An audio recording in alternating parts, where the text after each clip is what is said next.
স্বতঃস্ফূৰ্তভাৱে আজি আমি দেখিছোঁ প্ৰায় 20,000 লোক ইয়ালৈ ওলাই আহিছে। কেৱল বিজেপি প্ৰাৰ্থীৰ নতুনকৈ চাওক, ইয়াত সৰ্বসাধাৰণ ৰাইজে ওলাই আহিছে।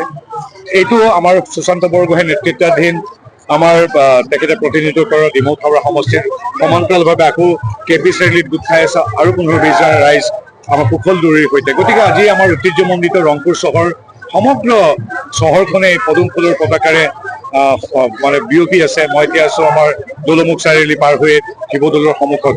আমিও শিৱদৌলৰ ওচৰত প্ৰাৰ্থনা জনাইছো, আমি ৰাইজৰ ওচৰত প্ৰাৰ্থনা জনাইছো ৰংপুৰৰ যে আমাক আশীৰ্বাদ দিয়ক, যাতে আমি এই অঞ্চলটোৰ সামগ্ৰিক বিকাশ সাধন কৰিব পাৰোঁ মোদী ডাঙৰীয়াৰ সহযোগিতাৰে, ডক্টৰ হিমন্ত বিশ্ব শৰ্মাদেৱৰ নেতৃত্বত। কাৰণ কেন্দ্ৰত বিজেপি, ৰাজ্যতো এইবাৰ অৱধাৰিতভাৱে ৰাইজৰ আশীৰ্বাদেৰে, প্ৰভু ভগৱন্তৰ আশীৰ্বাদেৰে এইবাৰ পুনৰ বিজেপি এনডিএ চৰকাৰ হ'বলৈ গৈ আছে। গতিকে আমি ভাবো যে এইবাৰ আমাৰ শিৱসাগৰখন ঐতিহ্যমণ্ডিত ৰংপুৰখন চৰকাৰৰ সৈতে থাকক।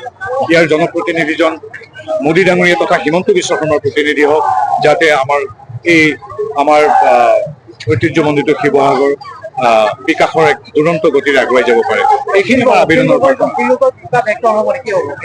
তেওঁতো মূল বিৰোধী, গতিকে তেওঁতো আমাৰ ফেক্টৰ নহয় এনেকুৱা বুলি অগ্ৰাহ্য কৰিব নাপায়। তেওঁ ইয়াৰ সন্মানীয় বিধায়ক আৰু কিন্তু তেওঁৰ যিখিনি কাম কাজ আমাৰ সচেতন সম্ভ্ৰান্ত আমাৰ শিৱসাগৰীয়া ৰাইজে সদায় দেখি আহিছে। কেনেধৰণে তেওঁ ওচৰত কি ব্যৱহাৰ কৰে, মিয়াসকলৰ লগত তেওঁৰ কি আদান প্ৰদান হয়, তেখেতে পুৱাৰ পৰা গধূলিলৈকে অশ্লীল অশ্ৰাব্য ভাষাৰে সকলোকে গালি পাৰি থাকে। তেনেজন ব্যক্তি আচলতে শিৱসাগৰৰ নিচিনা এখন ঐতিহ্যমণ্ডিত চহৰৰ প্ৰতিনিধি হ'ব কেতিয়াও নোৱাৰে মই ভাবো। কাৰণ মোৰো পুলিন কোঠা, মোৰো পূৰ্বজসকলৰ ঘৰ এই শিৱসাগৰ জিলাতে, মোৰ মা দেউতাৰ ঘৰো ইয়াতে। গতিকে আমি শৈশৱ কৈশোৰৰ পৰা দেখি আহিছো যে অতি সম্ভ্ৰান্ত আমাৰ এই শিৱসাগৰ জিলা বা চহৰ। ইয়াৰ মানুহৰ প্ৰতিনিধি অখিল গগৈ কেনেকৈ ভৱিষ্যতে হ'ব মই নাজানো, ৰাইজে সিদ্ধান্ত ল'ব।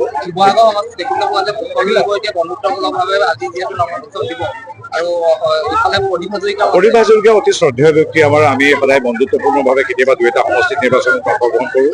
শিৱসাগৰ তেনেধৰণৰ হৈছে, আমি হাতে হাত ধৰি আগুৱাই যাম।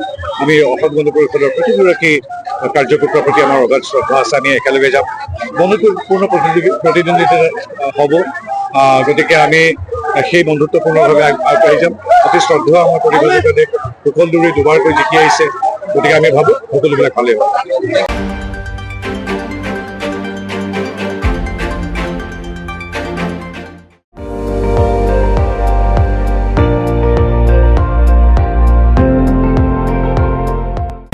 আপুনি চাই আছে ND24, সৰ্বশ্ৰেষ্ঠ নহয় সৰ্বোত্তমৰ দৌৰত।